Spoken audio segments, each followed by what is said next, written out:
Belarus, June 17, 2010. A wedding. Midnight. Sergei Ulasin steps outside. His phone is ringing. An engineer in Iran, desperate. His computer keeps restarting, over and over, for no reason at all. Ulasin opens his laptop, looks at the code, then stops. In 15 years, he has never seen anything like this, not even close. This isn't a virus. This isn't malware. This isn't anything that has ever existed before. This is a weapon, and somewhere, buried 40 meters underground, behind concrete walls and armed guards and systems completely cut off from the outside world. 1,000 machines are spinning, enriching uranium, pushing Iran closer to something the West had feared for 20 years. The engineers inside are watching their screens. Everything looks normal. The machines are lying. For 3 years, something has been living inside that facility, hiding, watching, tearing those machines apart from the inside while sending one message back to the engineers. Everything is fine. Iran lost 1,000 centrifuges and had no idea why. 2 countries built this, planned it, deployed it, then lost control of it. This is Stuxnet, the first shot of a war no one declared. Iran had been building something in secret for years. Not a weapon, not yet. But the materials were there.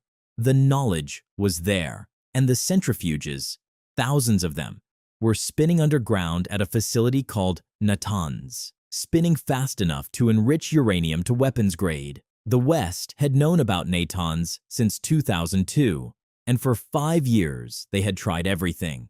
Sanctions, negotiations, warnings, threats. Nothing worked.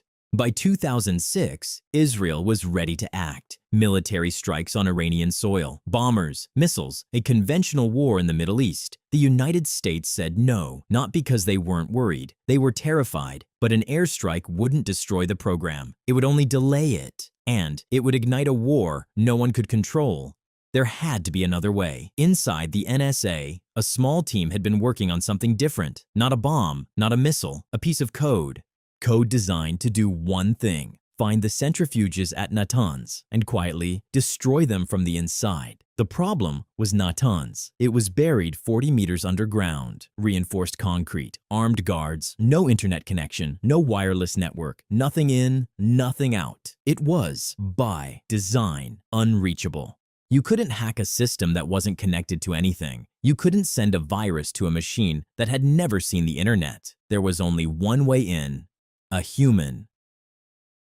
The NSA had a name for the operation: Olympic Games. 5 countries were involved: the United States, Israel, the Netherlands, Germany, and one more, but only one of them had something the others didn't: access.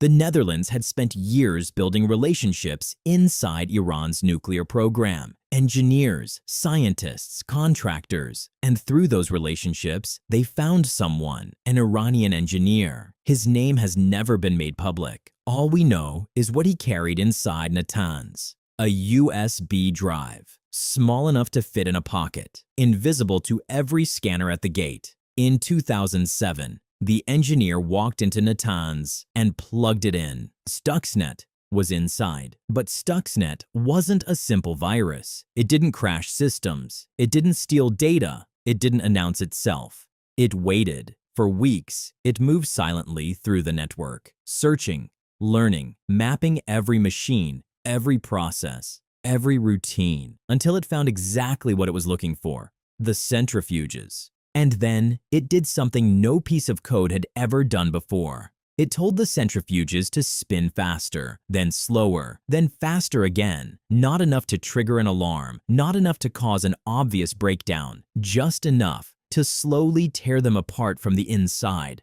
while sending one signal back to the engineers monitoring everything: normal, normal, normal. Over 18 months, nearly 1,000 centrifuges destroyed themselves. Iran's nuclear program was set back by at least 2 years. The engineers had no explanation. They replaced machine after machine. They blamed the equipment. They blamed the operators. They blamed each other. They never suspected a line of code. If the story had ended there, it would have been the perfect operation. clean, invisible, untraceable. But in 2010, a programmer in Belarus got a phone call, a computer in Iran restarting for no reason. And when Sergei Ulasin opened that code, he found something that had never been seen before. Not a virus, not malware, a weapon built by a nation-state designed to cause physical destruction, and it had escaped a single programming error. One line of code had allowed Stuxnet to spread beyond Natanz, beyond Iran, beyond any target it was ever meant to reach. Within weeks, it was on computers in Indonesia, India, Azerbaijan, the United States. Over 100,000 machines infected worldwide. The weapon was loose, and for the first time in history,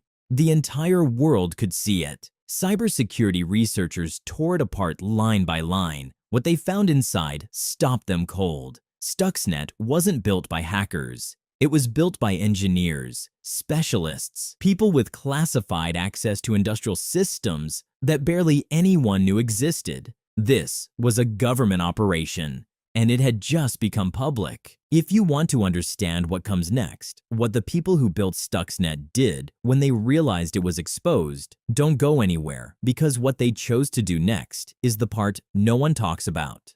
The White House knew within hours. Stuxnet had been identified, named, studied. The entire operation was unraveling in public. Every cybersecurity company in the world was now taking it apart. They had a choice: shut it down, pull back, deny everything, or keep going. President Obama made the call. Continue.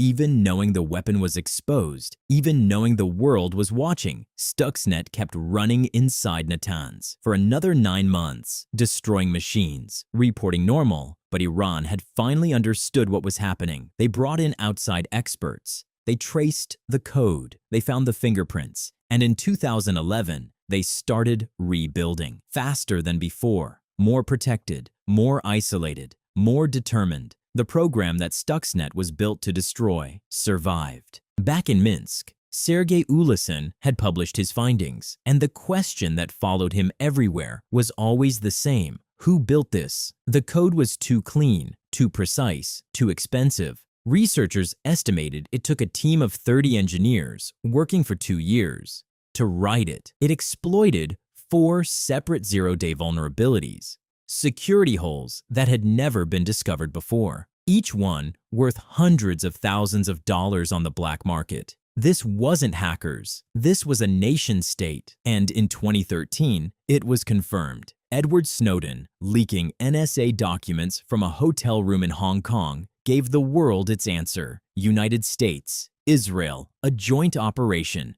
codename Olympic Games, the first offensive cyber weapon in history.